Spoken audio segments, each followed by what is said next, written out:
everyone. Welcome to a new episode of Carolyn Talks. And this is one of my special episodes for the 2022 Toronto International Film Festival, otherwise known as TIFF. I am your host, Carolyn Hines, and this is the podcast YouTube channel where I speak to film creators about their work, the industry, and what inspires them. And today I am joined by composer Kalaisan Kalaichelvan. Yes, I got it right. Yeah. To talk about his work on the film This Place. So this film was made in Toronto and is made by an entirely a Canadian creative team.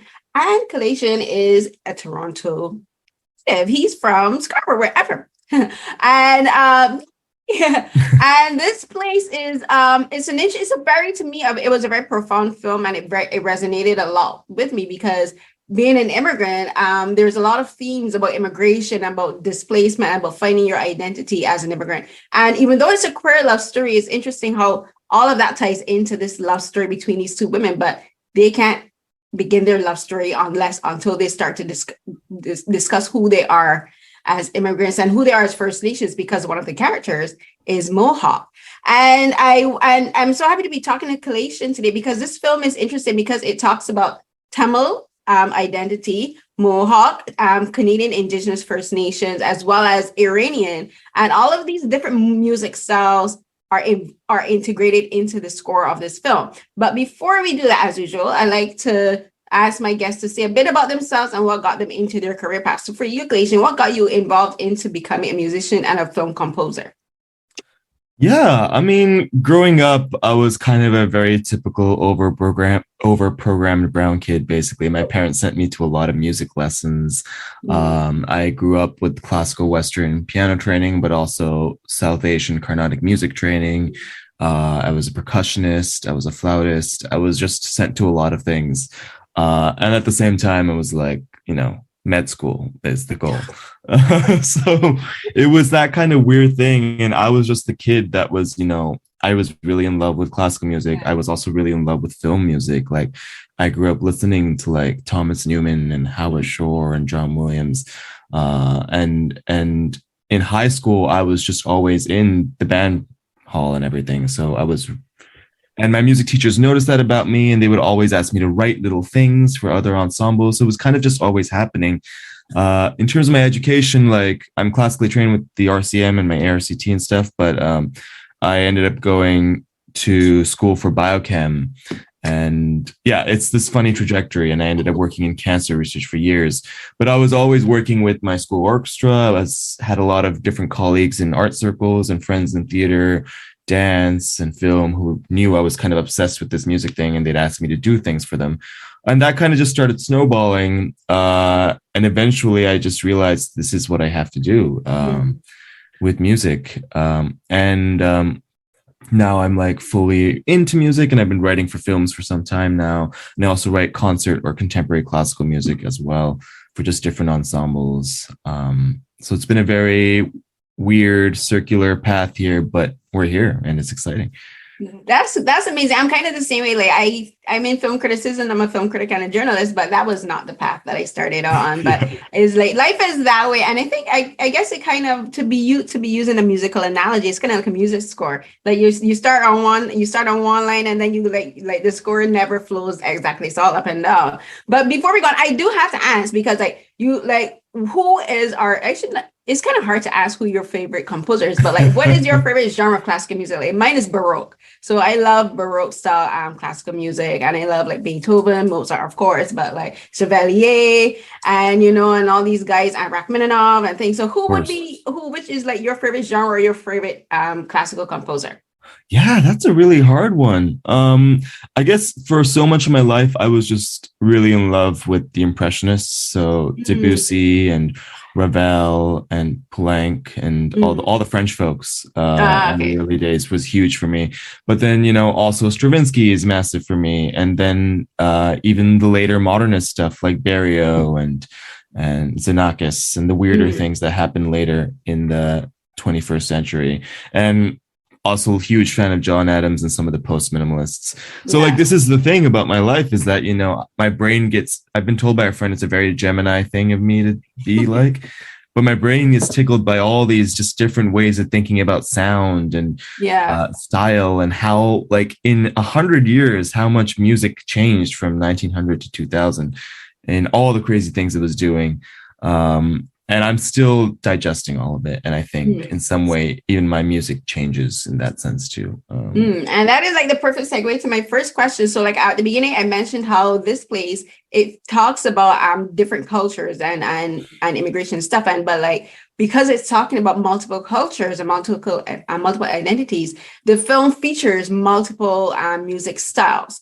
You know, you have traditional Iranian music, especially at the beginning, because it begins with these Iranian characters and they're immigrating to Canada, but actually they're refugees. So they're fleeing from the conflict in Iran at that time. And that was around late 1980s, early 1990s. And there's this, sorry, get down. My dog is excited. She wants to become involved in the conversation. Oh, she's got to come make an appearance. Come on.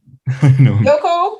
If I call her, she'll jump up. But that's like, she'll be completely still. As soon as I start talking on the phone, on the laptop, she wants to be involved. No. I love it. She loves the camera. It's great. No, she doesn't actually. She doesn't even like me. She refuses to look at the camera whenever I try to take pictures. She turns her back on me. But but I digress. So we get. I want to begin beginning with the how the music, you integrate like Iranian traditional music into the score from the beginning, because it has this very particular feel, because the film begins with them fleeing and it's about angst and terror and uncertainty. So how do you as a composer go about researching like the different instruments and the songs that you want to involve to start the film? Because like the music begins and it sets the tone of the film, like, you know, so you have to start on a good tone. So like, how do you go about just composing the first sound that we, the audience, is going to hear? Yeah, totally. I mean, like, it was a really important conversation for us. Like, when we started, we were like, you know, there are all these complex characters that come from these different communities. And what is our responsibility with the music to address that? And I think where we landed, it became important for us that, you know, we decided to move away from trying to bring in like all these different kinds of cultural and traditional instruments from these communities, because the film does so much already about like these characters speaking about their experiences and stuff. We realized, what's the role of the music in this? So is the music going to already just imitate what's happening on screen, or are we trying to bring a different perspective to the film? And what music can do, and it's so powerful in this way in a film, is that it automatically sets up a way to view a film, right? Yeah. So we knew that, you know, what the music had to come from a place of feeling, from emotion. The characters there's already these beautiful scenes where we hear Malay and Kawennáhere talk about their different experiences as refugees, as indigenous people, as people of two cultures and traditions. And it felt wrong that the music had to now suddenly, should we bring in some indigenous instruments here? Should we bring in some Tamil instruments here? It felt kind of too tokenistic. It felt like we were going to suddenly put the movie in a box, and that, you know, only their identity is everything. So what the music had to do was, how do we bring the characters out? Like, we're seeing the world of Toronto, the city that inhabits all these different complex and multifaceted characters and communities, through the eyes of these two young women, right? These two young women who are discovering love for the first time, these two young women who are reckoning with their mixed feelings about their fathers and their family. And that's what the music had to really bring out. So we were very deliberate about instrumentation and color and music, but I was keen on not drawing from, like, you know, I didn't want a sitar or like a mridangam for a Tamil context. I didn't want to tap into indigenous drumming and in a very obvious way. But there are moments where we pay tribute to that. In the end, in a scene where we had this sort of Kawennáhere speaking to her father through this Iranian poetry, but also seeing shots of her mother burying, doing this whole ritual. I got my friend who's from the Comanche Nation to play this fiddle solo. That was also something that was a very subtle way of tying in this cultural thread. But, you know, it became to, like, you spoke about that feeling of that angst in the beginning, right? So, like, for that, this whole character of Kawennáhere's Iranian father, we kind of used this sort of mandolin texture, mandolin musical theme that would be what drives that angst. In the same way, we have these oboe solos that sort of covers Gonyosha's theme about her innocence and how she finds her courage and how she sees Toronto, because this is her first time in a big city and everything seems so big and wondrous. And you see this beautiful mural, you see all the way that Queen Street is sort of popping out. And it was that perspective that we needed the music to have, right? We brought in my friend Alexander Pekovsky's voice to bring the love theme for the two of them. When we hear about like Male's father, think about Sri Lanka and Jaffna or Yalpanam, and about this idea of home, I wrote these sort of brass quartet pieces. So, because so much of it, I think for me was, the goal the music had to really do is create this sort of freeze time for a second. Because both these people have entered almost this dream state where they're like, in love with each other and in love with the place that they're in and dealing with their feelings of love for their family. And that's what the music is trying to tell. I think we wanted to avoid by becoming these cultural tropes and cliches, because the film was already doing so much about speaking about community and culture. So it's this whole deal of like, do we want to put a hat on a hat? And what is the music trying to do? Like, it's trying to come from a place of feeling. And that was the first directive for me writing the score. And the thing and as you just mentioned, that it's about them falling in love. And with this film, like, you have to balance very carefully in between the romantic music, the music where they're looking at each other, like their first time they meet, like there's instant chemistry, like the music is just like, it's very lightly, and it's not like overly sentimental. It's not like about, like, there's sometimes you can tell with a film where the score is being done to make the audience feel something that they wouldn't necessarily feel without the score, and sometimes it feels forced. You're just like, I want you to cry, so I'm gonna play this overly sentimental music so you can feel your emotions. And then there's Sundays where the score is just easy and it feels natural, and it feels like the soundtrack of their life. So that's what a composition is supposed to be for a film, like just be the soundtrack for these moments. So like in your discussions with VT Nayani, who's the director and one of the co-writers, what were the discussions you had, not only at the beginning of the production, but maybe throughout the film, where you were like, we had this idea, but then as production went on, you decided, okay, this is actually where we want to take the score in this direction, because like this feels more natural for what is happening as we're going along. Yeah, I mean, like, it was also about like these two young women in Toronto, like, well, what kind of music would they listen to, right? Like, what's the music in their lives? And initially, so there's a mix of like pop songs in there as well. But initially, we were talking about, should we do a more pop kind of score? And we tried some things there, and then we moved away from that direction, and we went into a place of like, because it's shot in a certain beautiful kind of way, and there's a way both of the characters move too.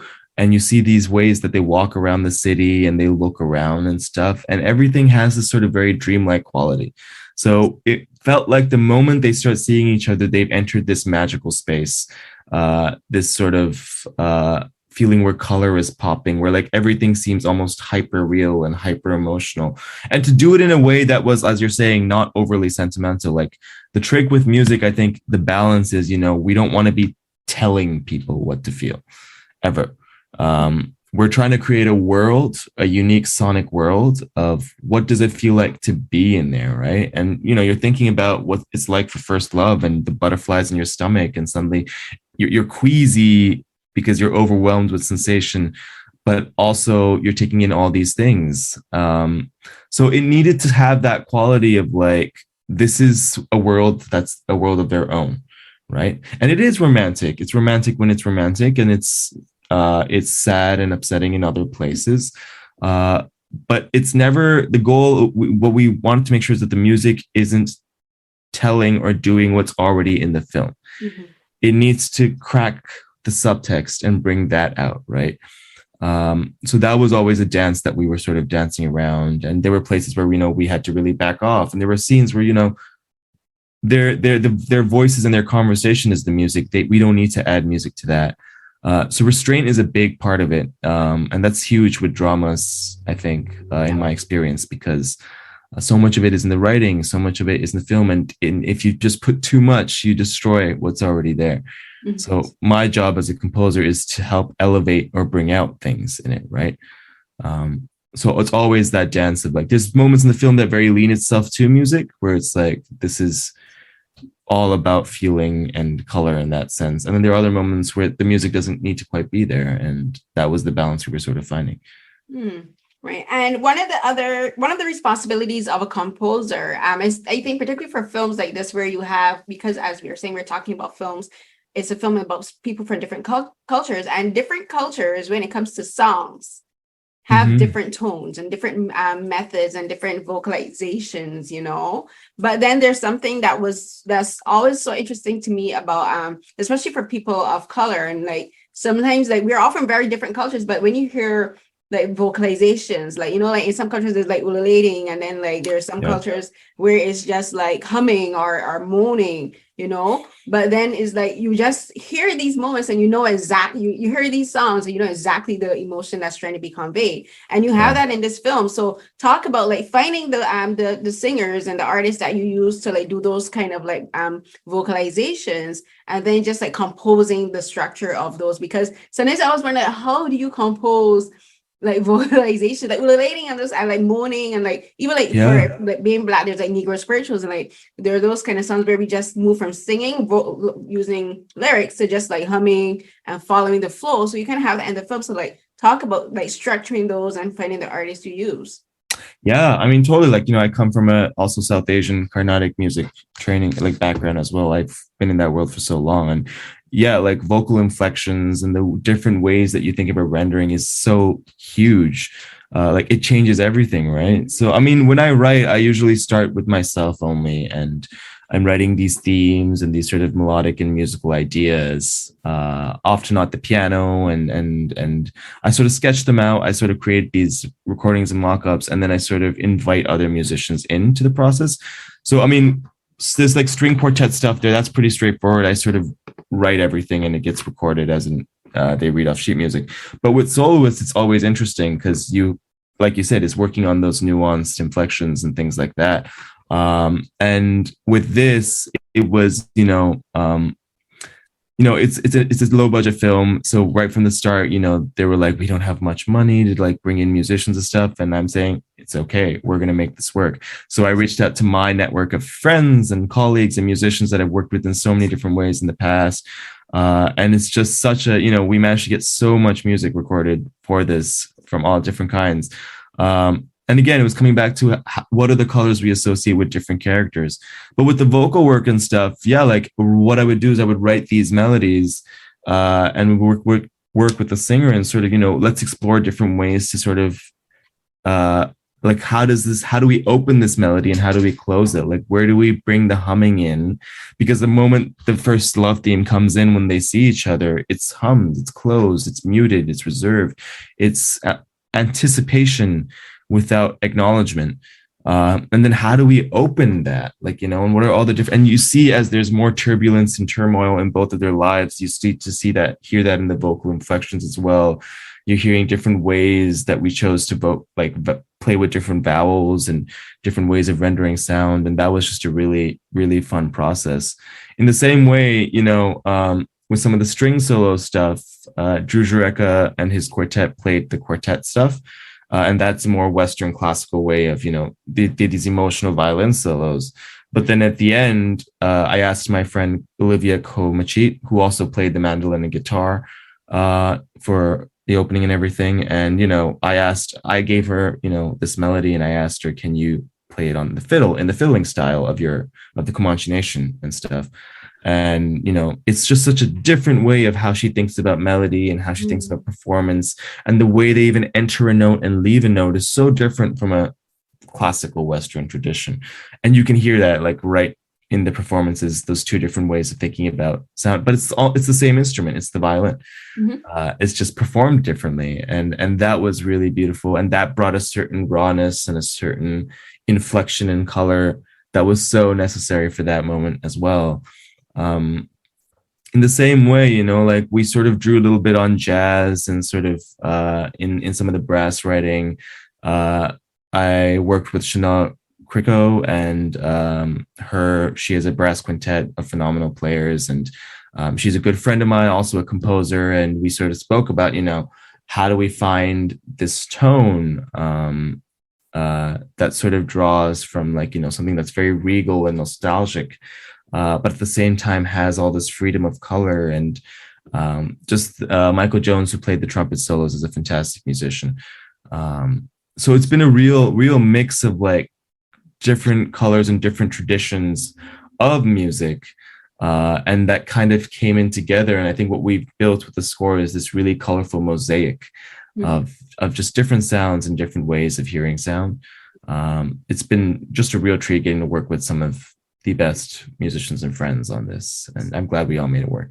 Yeah, like hearing you just name all of the different artists that you worked with, and then like the different cultures they're coming from, like for like Comanche. Like I think that's one of the beauties about Canada and about being in Toronto is that we meet so many people, so many different, so many people from so many different cultures and different like countries. Like you are able to, and then you see there's the commonalities, like how you can use a European instrument like the violin, and then you use it to like give, I guess you could say, give voice to your own culture, but with this European instrument, And I think that's something, and I talked to VT and Priya about this in our interview, where I was saying like one of my favorite scenes in the film is like when they have their first date, and Abdmoulaie and Kawennáhere, their first conversation is their own about their preconceptions about who they thought they were.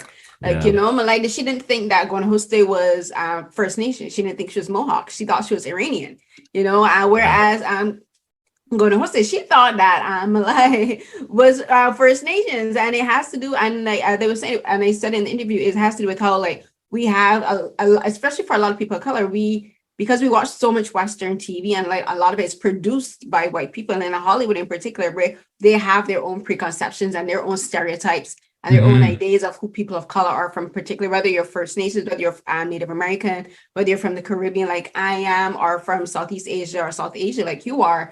Like we only see specific, or we used to only see specific interpretations and representations of people from these cultures. So when you meet people, like suddenly you're like, especially unless you're well read and well educated, and you grow up watching and learning of people from different cultures. And if you watch, like I used to watch like a lot of documentaries, and I watched a lot of like National Geographic and different films. So it was like I always kind of had the knowledge and the idea of like, okay, every person that looks Asian is not Chinese, that kind of thing. Whereas if you watch American TV, especially in the like before, I would say probably 2000, 2005, you only saw one idea of what a Native American looked like. Now it's changing. And that's what representation is about. Representation is only about getting to see us on screen, but getting to see the different variations of us on screen. Like being from the Caribbean, I want to see people from Trinidad, Jamaica, Barbados, Martinique.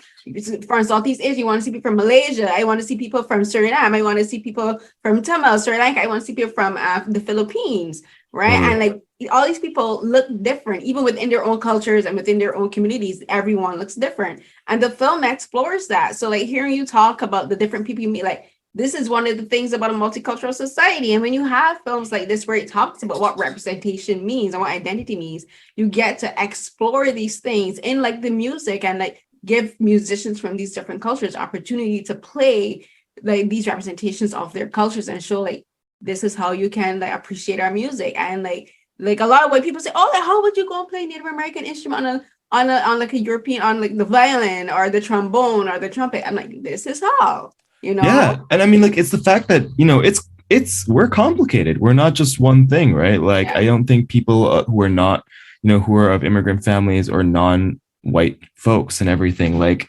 identity is complicated. We, we're not just the color of our skin. We're not just our language. We're not just, the traditional instruments that we grew up with.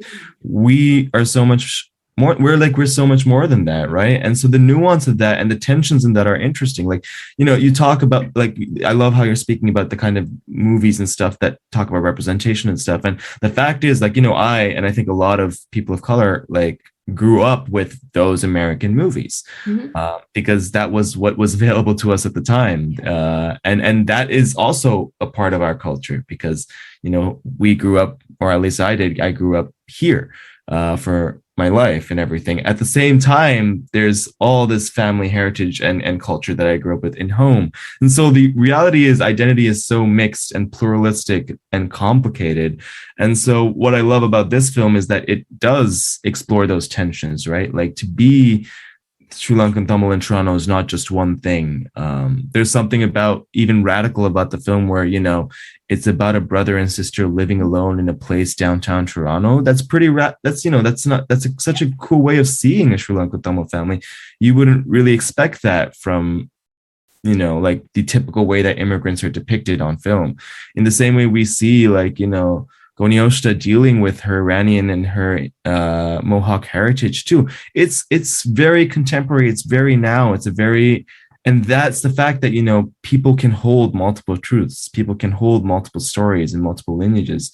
And it was the same thing we were trying with the music too, and taking, like, you know, we didn't want to make identity one thing and just one box. And that's why we were like, we want to avoid just putting instruments to people, like traditional instruments to people, and making it that kind of music, because that's not what they're about. They're not just about the place they come from, right? It's also the place they're in, and it's the people they're becoming.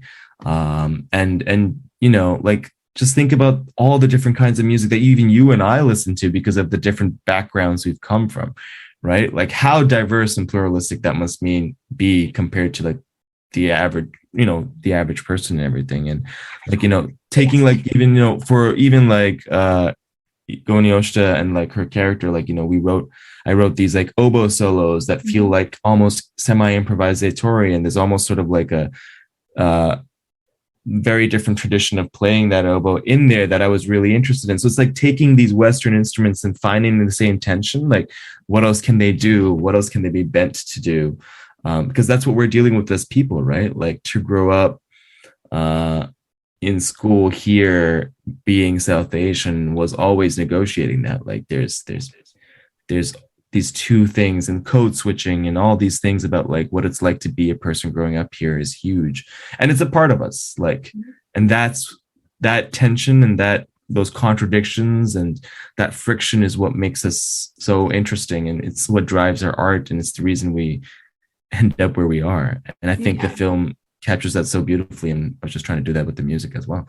Yeah, we're adaptable and we have to be, right? Because you talk about the code switching. That's another thing in the film where like you're hearing multiple languages being spoken in one conversation. You hear someone, you hear them switch from the Mohawk language to English. And then you have like switching from Tamil to English, and then even in the background, in like when you go into like the stores, you hear the Iranian music playing, but then like the grocery, the owner, she switches from speaking Iranian to English, and it shows like we are very multifaceted. Like for me, I switched from my Barbadian dialect and accent to kind of like a nondescript accent, kind of like so people can understand me, because if I speak in my accent, most people wouldn't understand me. But that's just like I think that's one of the things I love talking with like filmmakers and creatives like you, especially people of color from different countries and different communities and cultures, because we I think have a special gift and ability, and like being creatives and like working in film shows that where people will say, oh, and it just occurred to me, but it's kind of funny how people will, especially I'm going to just be blunt, so white people will look at people like us from different cultures and say we're primitive, or they have this idea and think that we're uneducated, or that we can only do this one thing. And I'd be like, can you switch from one dialect to the next within the space of 2 words? Can you? You know, like you can't, right? Can you are you able to experience the different foods that we eat, listen to the different musics that we hear, and be able to appreciate the differences and the nuances and the similarities that we have in the music? Like I said, like we were talking about the singing and the vocalization, that I'm from a completely different culture to Mohawk and Tamil, but I can still appreciate the vocalizations because it's still very, very familiar to me, to how my people sing and how my people appreciate music. Yeah, there's something about having that where you can appreciate things even outside of your culture in a way that I feel like if you didn't grow up with that, we're violently aware of our differences, right? Because we have to be. Like, we know that when we're in certain spaces, if we don't even carry ourselves a certain way, it could be dangerous. Like we've grown up with that fear, I think. And and on different levels based from different communities, right? Like I'm not saying we're all the same either, but because we've had to be very aware of our differences, we're also very aware of what we share in a way that, if we're speaking bluntly, white folks won't be, because you've never had to really think about that in that space, right? It's a certain privilege that comes with that. But like I share that kinship where when I hear other traditions of music too, I'm like, oh my gosh, we share a similar way of thinking about improvisation, or we share a similar way of thinking about even things like mourning and grief. And like, it's so like, because our communities, we're just very intelligent about the way we listen to things and the way we see things.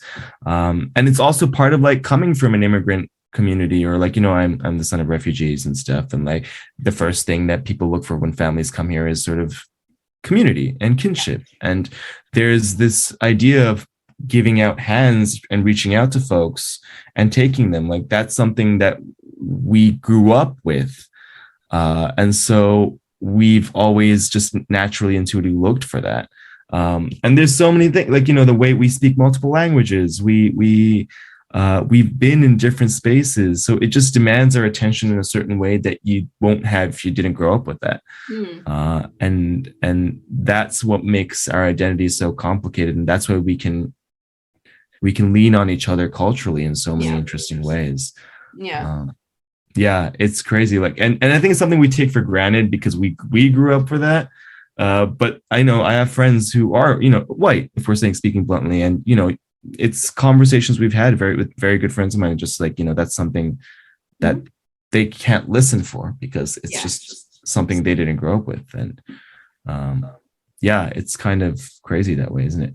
It is, because like you, like at the beginning you talked about how your trajectory, you grew up learning all of these multiple instruments, and then like your parents were like, you're going to become a doctor, and you kind of went into that, but now you're doing but the thing is, I'm just going to say I'm more creative, but I think being a good doctor involves creativity, because you like being able to diagnose and listen to patients, it involves a certain aspect of creativity as well. But it's just like being a musician, I think in particular, like I think having the background that you have does help you be a better musician and a composer, because like you have to be able to, when you're thinking of a scene and you have, like, they show you a scene, you have to be able to interpret the scene with music, and you have to be able to say, as you said, like you were saying, okay, I don't want to use this instrument. This is the instrument I associate with the scene, and it doesn't necessarily have to do with the culture of the characters, because you don't want to make it over sentimental, or you don't want to stereotype the scene in a way, or you don't want to stereotype the characters, because I think that's a mistake that a lot of white composers do.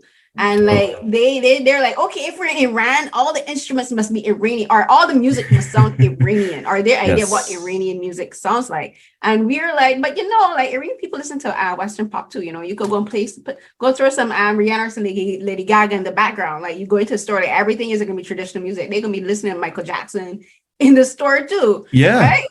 And Iranian pop is also really cool. Like, and like, it's the same thing with it's the same thing with the Middle East in general too, right? Like anytime you see a desert in a movie and suddenly there's a duduk in the background, or there's some wailing happening, and you're like, it's not even the music people there listen to. It's a very white lens of thinking about diversity in music. And it's funny, you like you say, you only see that most often in scores written by white men. So you're like, it's a very particular way of seeing cultures, and we weren't interested in that. We're like, we're not here to put people in a box, and it's not even about that. We're people listen to all sorts of kinds of things, and like and our music, our cultural music is changing and has been changing for a very long time now. So to suddenly tie and root in like Tamilness or Iranian identity or Mohawkness to just one way of making music from a certain time is, just wrong. Like it'd be like saying that anytime there's a white person, we should be playing Mozart. Like it doesn't clock. You know what I mean? Right. Like, oh, if you have this movie, you must go play some Claire de Lune. I'm like, really? Yeah, that's right. It's true. Yeah. But I do appreciate some good Mozart, and I do appreciate a good Claire de Lune. I love Bach. You can't, that stuff can't be. We can't break that down. That's the stuff that's still driving music now. Like, it's true. It's It's true. Every crazy. year I play Handel's Messiah, so Love it. Love it. I mean, it's crazy. Like you think about music is very cyclical that way, right? Like all that stuff never actually goes away. Bach is still, his rules are still what drives modern pop music. So that stuff is it's built in, like, and that's what music is, right? Like I think of music and art in general as it's always cumulative research. We're always building on people work that we've inherited, and then we're just building on top of that, and then people are taking that after us too. And I think film does the same thing. Film is just younger, but we're constantly drawing from everything before us. And I think if you go into this thinking you're going to reinvent the wheel, you're doing it wrong. This is actually a very collective art. We're actually doing this in relation to each other, and that's what kind of makes it beautiful.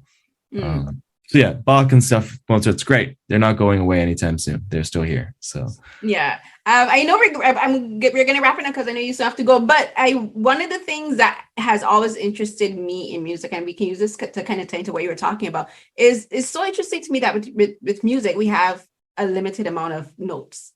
The scale is only this big, and you only have the A, B, C, D, E, F, and G. And I was just trying to remember this. I'm like, yes, I'm right. And but you have a finite amount of notes, but it's just like amazing to me how we're able to build infinite amount of sounds from these very one specific set of notes. So for you as a composer and someone who the background you have, and just like your appreciation for music and your appreciation for different cultures and different sounds, what would be your goal as a composer going forward, having worked on this place and the experiences that you've had? Like, is there something you're saying, I may have this amount of notes, but this is my goal as a composer? Yeah, I mean, that's a big one, isn't it? For me, I think it's about sort of finding and landing on a voice that's authentic to myself. Like, I don't think I'm again coming with the goal that I need to reinvent or break the wheel or anything like that. I think my goal is to find a way, and this is what I've been working on, is of all these diverse experiences that I've been in, coming together in a voice that feels and sounds truly like myself. I think I've just grown up writing so many different kinds of music from so many different kinds of genres, and even in different ways of producing sound. And I'm constantly learning. I'm still learning, and I will be for forever. So it's for me, like I soak up all these experiences, and my goal is how can it come together in a way that sounds like Kalaisan, that sounds like me, and that sounds honest and done with integrity. And I'm hoping that with everything I do, I'm inching closer towards that. Whether it's in film, TV, or concert music or whatever. Like, it's so tempting especially a film world, because you're constantly being asked to sound like something or someone else. I'd like to be asked to sound like me. So that's the goal, right? And you're seeing it a lot in like exciting composers now. Like you hear Nicholas Britell, who did like Moonlight and If Beale Street Could Talk, and like he's done that now where he has a sound, and everyone wants sort of the Britell sound. Or like Emile Mosseri, who did like Last Black Man in San Francisco, or Minari, or Johnny Greenwood, from Radiohead, who's one of my all-time favorites. Such a surprise as a composer. I'm like, look at what, like, and he's phenomenal. I'm like, come on now, that's a progression. And then it makes you think about all the stuff he was doing in Radiohead, and you're like, and I love Radiohead. And you're like, oh yeah, okay, it makes sense. You were always kind of just weird and cool and doing strange things, and now he writes for like orchestras and this and that, and I'm like, yes, Johnny, or Johan Johansson. Like these are all people who have lived very long lives and experienced so much. So then their music at this point, I mean, Johansson has passed, unfortunately, but like everyone else has sort of like found something that's so true to them and their experience. And that, like, for me to achieve that I'd be very happy about it. But that's what I'm working towards. And hopefully it's getting closer there with everything I do. Yeah. I said last question, but you mentioned Radiohead, so I have to ask, have you seen Arcane? It's a animated show on Netflix, but it's based on a game called Arcane. And the reason I asked, you mentioned Radiohead, but some of the songs and the main theme is performed by Imagine Dragons. And I'm like, Right. Imagine Dragons, but in like classical form. I'm like mind blown. So I was gonna ask you, working with video games or animated projects. Yeah, I mean, I would love to do animated stuff. I've so many great things that I love about animation. I would love to try things with that. Video games too seems really interesting to me. It's not something I'm pursuing at this moment, but it's just such a different way of writing music because it's like driven by triggers and loops and like there's an AI engine and it's very I have some friends who write video game music and it's a whole other beast. I'd love to tap into it at some point, but there's just so many things you can try, and life is too short. But yeah, I mean, I love that, and we can talk about Radiohead forever. That could be a whole. It's true. I could talk about 90s all music. Give me some Smashing Pumpkins or Red Chili Peppers or like Yeah. Oh my gosh! Yes, hell yes. The Cranberries, one of my favorite groups ever. But no, I must stop. We'll exchange that. We'll start exchanging some lists. We'll make it happen. We can do that for the next podcast. For sure. You know what? I can invite you for another podcast after I do all of this TIFF stuff. Thank you so much for talking with me, Kalasian. This was a joy. This is amazing. Thank you. Oh, thank you so much for having me. Just really fun to get to chat with you about this. Great. So everyone, that was another episode of Carolyn Talks. I'm your host, Carolyn Hines, and today I was joined by Kalaisan Kalaichelvan, and he was the composer for This Place. Is a film that premiered at the 2022 Toronto International Film Festival, co-written and directed by VT Nayani, starring Priya Guns and going and hosted Devery Jacobs. I'm so sorry for pronouncing her name wrong. I really loved the film and I really enjoyed talking to Kalaisan. I appreciate him taking the time to talk to me about his process and his philosophy as a musician and as a composer. And I hope you get a chance to see it. Please do. And you can find other episodes of Carolyn Talks on butwhythough.net, as well as in podcast format on Acast, Google Podcasts, and iHeartRadio and other podcast streaming platforms. You can find the video version of Carolyn Talks and my other podcasts, So Here's What Happened and Beyond the Romance, on my YouTube channel under my name, Carolyn Hinds. That's CarolynHinds. I'm a member of the African American Film Critics Association, so you can find videos of my segments of the virtual roundtables that we've been doing for the last 2 and going on 3 years, because we began at the beginning of the pandemic, and it's been amazing. I've done some amazing interviews for TIFF that will be published eventually. You can find my interview with VT and Priya in the Toronto Star in Their Voices section. And you can find me on Twitter and Instagram at CarrieCNH12. That's CarrieCNH12, where you can find me tweeting about random stuff, films, music, TV shows, politics on Twitter. And usually my pinned tweets, you can find my latest work, which is either interviews, writing, and discussions and panels that I've been taking part in. And until the next episode of Carolyn Talks, everyone, stay safe.